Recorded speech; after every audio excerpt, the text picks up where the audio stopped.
राधे राधे दोस्तों, मैं कमला मौर्य अपने यूट्यूब चैनल पे आप सबका स्वागत करती हूँ।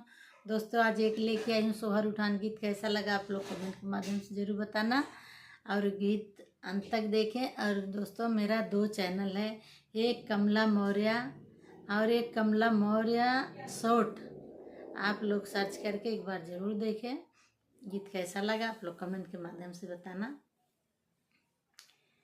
बधैया लाई ननदी भैल बाटे ललना, बधैया लाई ननदी भैल बाटे ललना, बधैया लाई ननदी भैल बाटे ललना, बधैया लाई ननदी।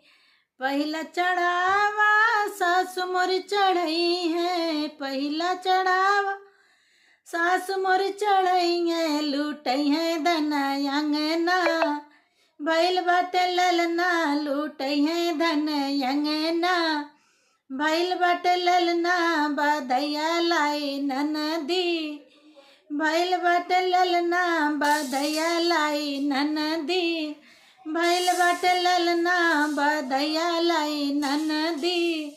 दूसरा चढ़ावा जेठान मोर चढ़ई है, दूसरा चढ़ावा जेठान मोर चढ़ई है, पकड़ ली पलना, भैल बाटे ललना पकड़ ली पलना, भैल बाटे ललना पकड़ ली पलना, भैल बाटे ललना बधैया लाई ननदी, भैल बाटे ललना बधैया लाई ननदी, भैल बाटे ललना बधैया लाई ननदी।